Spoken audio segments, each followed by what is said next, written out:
A lot of players, Lamar's talked about it, I've heard Luke talk about it before, about using the pain of losing in that final series more than, as a motivation, more than, say, like the joy of winning. Do you see it that same way in how you approach it? Yeah, always, something that I like to do mentally is to picture how would it feel and how does it feel to lose. If we lose this game, how hard it's going to be, and and do whatever it takes so it doesn't get to that point. More so. Wow, if we win, how great it's going to be. Yeah, it's going to be wonderful, and we all know that. But I think you can get more of a motivation if you're thinking about, how bad would you feel if things didn't go your way, or the result at the end of the game is not the one you wanted. So I use that also as a motivation. You talked about Spain and what the basketball that you're going to play, like since you got drafted and people weren't sure what you were going to be able to produce. Now with the 2 titles, and then even going back in the '92, the Dream Team, and where Spain was just evolving. Can you talk about that process and how it's evolved with now you go back and you take 2 rings now? I mean, basketball has grown a lot in Spain, and I think year '92 was meaningful because the Olympics at home and all that, and it was really inspiring because of the Dream Team as far as basketball goes. So a lot of kids, I think, started to play basketball, started to love the game more just by watching that team play. It's bottom line. But our sport has grown a lot, back in Spain, and obviously the quality of the players and the results that we achieved with our national team has helped a lot, and the success of different players that have come here in the NBA and have done well and represented well has also helped that too. So it's been a beautiful journey. Now I take pride on the role that I played in the whole movie. Do you get any sense from Phil whether he's going to come back and coach some more, or whether he's going to ride off into the sunset? Well, obviously his main issue is his health, I think, and he's concerned about that. Obviously, I think he loves the basketball as much. He loves the game of basketball as much as anybody, and I think he wants to continue to be a part of what we're doing here. But health is the first thing for everybody. I think if we don't have health, we can't function. And the NBA schedule is very, very demanding, and going through 3 years the way things have gone, which luckily have been really good, but it's wearing and it's draining. So he's got to take care of his health first, and hopefully he'll come back, because obviously he's a big part of our success. Is there anything specific that you think you want to add to your game, or is this offseason more about finding that center and balance with your body coming into training camp?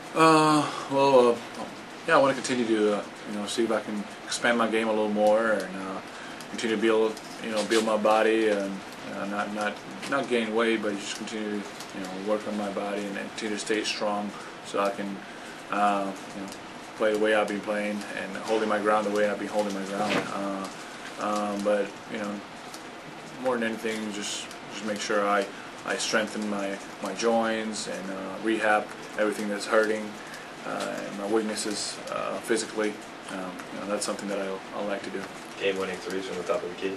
Well, I don't know. Well, probably not yet. I mean, if it's necessary, I'll work on my threes.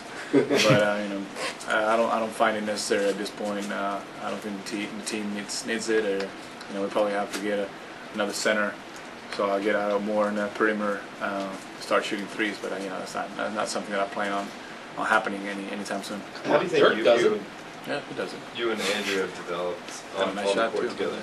You mentioned high-low game that you guys can play together. Yeah. And he's kind of a true 5 and you're a true 4, and just having him around, how does that help your game?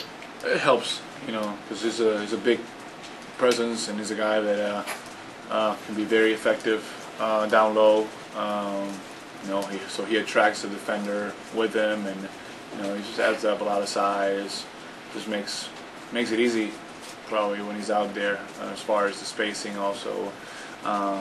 So I think we played well together. I think we can still develop more to both of our games together when we're out there.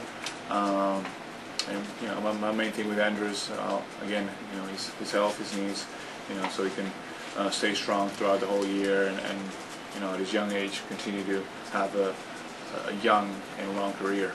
If somebody had told you, 3-4 years ago before you got here, or when you first arrived, that you're the most talked about play that you would have in Game 7 of the NBA Finals would be an offensive rebound, how would you react to that? Well, I probably wouldn't believe it. I don't know. It's hard. Something is hard to believe when it hasn't happened, and now my situations have changed so much from three years ago until now that it's pretty unbelievable. No matter how you look at it, just taking someone from one scenario and putting them in a total different one, pretty much. Not total different one, but a different one. So I just try to take advantage of the opportunities that I'm given, and I try to earn everything about it. And so that's what I've been doing. And this last game, last championship has been very special. How's your relationship developed with Kobe since you got here, and to the point where he's thanking you explicitly up on the stage after winning the finals? Oh, great! I think we both, have a great respect for each other, and Kobe's an unbelievable player. I've been very fortunate so far to play with him, along him, and I think we complement each other really well. So we're communicating every year better and better, and it's a great relationship. Obviously, it's key for us to have that relationship in order for the whole team to function, and we understand what our roles are and what importance we have on the team. What importance do you we attach Derek coming back? Who's coming back, Derek? What importance do you attach? Hi. Obviously, I think it's really important. I think Derek has had a key role on both of our championships. I think he's a guy that brings so much to the table on and off the court.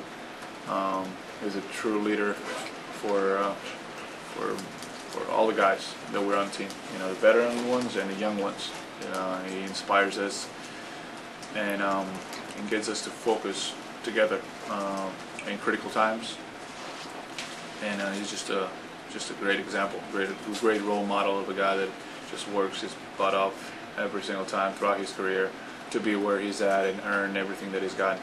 So it's a player that we would want next to us and with us, forever. What did you think of the way Andrew played with the knee injury? Remarkable. I said it. I wanted to congratulate him, take my hat off to him, because he's, you never know, how much pain a player is dealing with, because he's the only one who can really know. Or if you had this kind of same injury, but you got to be at the same stage and doing the same things, having the same body, the same weight. What he was able to do throughout the playoffs, play through that injury and the pain and the swelling, and very limiting, and he was able to do it at a very high level, being really effective on key games. So he gave his best, and and thanks to him as much as all the other guys on the team, we won. That's why we won championships. We had a guy that sacrificed himself in order to help the team have a better chance to win the championship, and it worked.